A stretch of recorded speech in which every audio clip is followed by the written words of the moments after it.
Welcome to Bits and Bytes Extended Version. Today we're going to take a look at how to create e-portfolios in Book Creator using templates. Okay, hi there. So I am going to go over with you how to create a template for an e-portfolio in Book Creator. So to start with, we're going to go up to the New Book button and we're going to click on that. And really the choice you want here is Landscape Comic.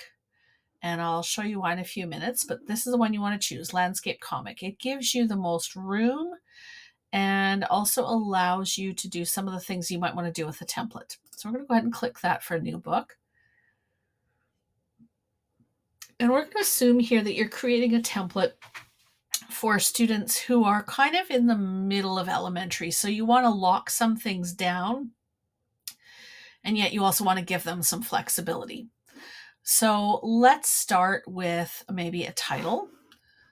So we're going to go here and we'll choose something fun.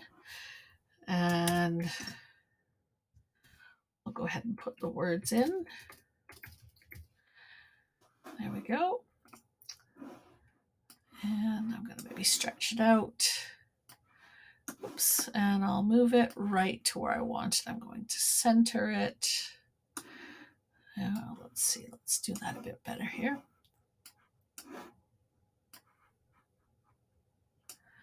Okay, now, if you don't want the kids to change that or move it at all, while the little blue buttons are around it, you're going to go over to I here, and you're going to lock it.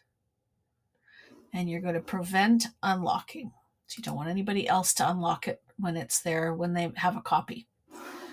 Okay, so now you can see that this is locked. Now let's imagine that we also want to add a space for them to put their name.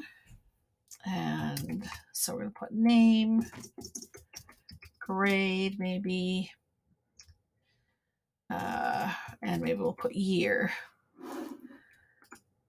And that we're going to put down here. And this we're just going to leave because we don't want them to necessarily lock it. We want them to be able to fill this in, and they could move it around if they wanted somewhere else. So we'll leave that one as is. And then let's say we want them to put a picture of themselves or a picture of the school or a picture of something on the front. So here's where it was important to have used the comic book one. We're going to go here to the comic books. And we're going to choose the single. And we're going to just, for a moment, unlock it and shrink it. And we'll center that. And you see how it has this little plus button that will become important in a minute. We're going to go back up and lock it. And now when the students come to this and click, they'll get this plus, and they'll click here and they'll see that they can add an image or they can use the camera to take a picture of themselves, and it will stick it right into this space. So this is like an image placeholder. Again, how I got that was I went up here to plus, I went to the comic panes, and I chose the single pane, and then I just resized it. So now we have the cover of the portfolio. Now the student can choose to change the background, and they can change down here. So we've given them a bit of flexibility, but we've also locked a few things down so that they can't move them around. So let's go to the next page, and let's imagine on here that we maybe want, again, we want them to put, maybe this, we really want them to have a picture of themselves. So I'm going to unlock it, and maybe I'll make it a bit more of a portrait style picture. I'll center it, and then I'm going to lock that, just make sure. And then this will be a picture of them, and then I want to give them some instructions here. So again, I'm going to choose the text in a box, and I'm going to say, add a picture of yourself to the photo box. Then write a few sentences about yourself in this text box. And I probably wouldn't be too specific in here about what I want them to write, but I might talk to them in class about what sorts of things would make sense to put into this box. And we'll just move it and put it over here. And again, we want to lock that. Oops, it was already locked. There we go. And you can play around with where you want things to be, but basically you're adding what you want them to have. So maybe on the next page, maybe you want to have a picture of your playground from space. So you might go on to, let's see, we're going to go into images and we're going to look for, let's see, school playground, bird's eye. Let's see what we get here. And so here's like a picture, a bird's eye picture of a school playground. And so you might look online to see if you can find a picture like this of your school playground and add it in. And we want to lock this like that. And then you could give them some written instructions here that they're going to use the drawing tool to point out their favorite, the favorite thing they play with in the playground. So you could do text and say, use the drawing tool to show your favorite part of the playground. Then record your voice telling why you like this part. So you've got some instructions for them here. Maybe tuck these down, put them up here maybe. And then they can go in and they can use the drawing tool and the recording tool, and they can put those things in here themselves. So that's how you build pages in a template. You're not likely to want to build the entire portfolio at the beginning of the year.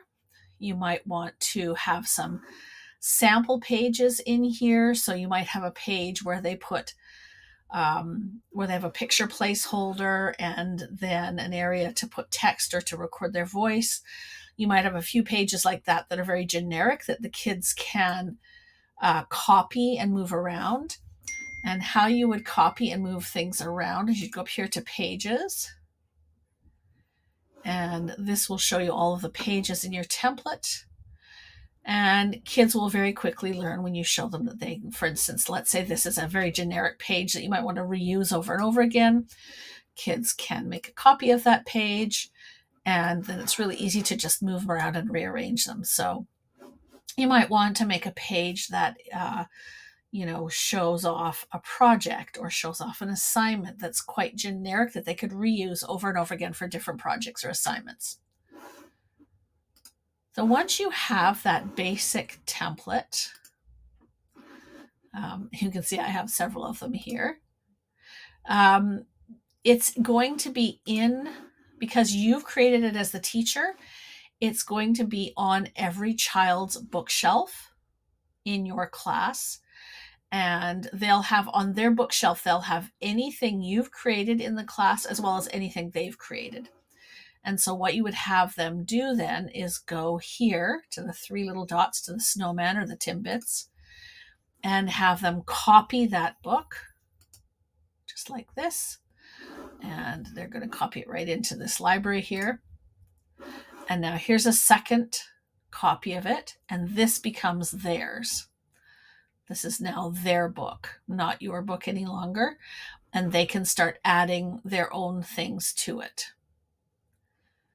So once they're ready to go, they can edit it, and they can go here and click and add their picture. They can go down here and double click and edit this and put their own information in. And say grade 4, and then maybe the year 2023. Done. And because you haven't totally locked that down, they could go over here. They could choose a different font if they wanted. Maybe this one or this one. And they can make the font a bit bigger. And they can play around because you haven't locked down. So you've given them the ability to have some say in what happens here. On the other hand, other things like this that's locked, they can't change that. So that's how you create a basic template. Now, let's imagine you've created a template for your students and they've gotten going and they're doing their own thing, and you realize, oh, I really need to add a page about something specific. We went on a field trip. I took a few pictures of it for the class. I'm going to create a page for them that they can then add in, or that I can add, into their book, and it'll go into every student's book, and they can then interact with it. So what you would do in that case, you would edit your book. So let's say you wanted to put a picture. So you've gone to the aquarium, and you took a picture of the aquarium, and well, you went to see the jellyfish at the aquarium. They are pretty cool. So you're going to put in a picture. The students didn't have cameras. You had a camera. You managed to take a great picture of the jellyfish. And then in here, you are going to say, please write a short description of what you thought when you saw the jellyfish. And you can do something that simple, like that. Or you could have said to them, please record your voice saying what you thought when you saw the jellyfish, whatever you like. Then again, they will just lock this image down. Oh, good, it's already locked. There we go. It's locked. And you can leave this open or locked, whatever you like, and then they can always choose to add whatever they want. So you've made this page now, and now you want to put it in everybody's book, but you don't have to open each book up and put it in. So what we do is we go to Pages. We find the page that you want to add to all of their portfolios, and you click the snowman or the Timbits here, and we're going to say copy to. And now you've got all of your libraries. Let's say I want to copy it to everybody in my test library. I'm going to click here. And if I click up at the top here, it's going to copy that page to all of the books in that library. And it'll basically just put it as the next page in their book. After whatever else they've done, it'll put it as the next page. Now, if I didn't want to copy it to everybody, let's say only half the class went on the field trip, or only half the class did the activity you want them to journal about, you can choose just who you want to copy it to. So maybe in this case, I'm going to copy it just to this book. And then all I have to do is go copy page. You'll get a little note down here that says you've done it successfully. And then if I go back to my libraries and I go into this book you will see, let's go into pages here, that it's added it in. So this is now the latest or newest page in each child's portfolio. They can then click it open and off they go. They can interact with the page you've created for them.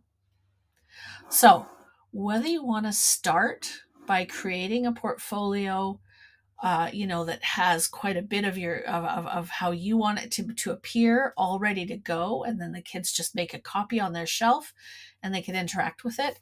Or if you want to make it somewhat locked down but give the kids choices, you've now seen how you can do that. And you've also seen how you can create a page that you want to have in everybody's book or in some of the students' books, and how you can put that page into the book one time so you don't have to add it into every single person's book.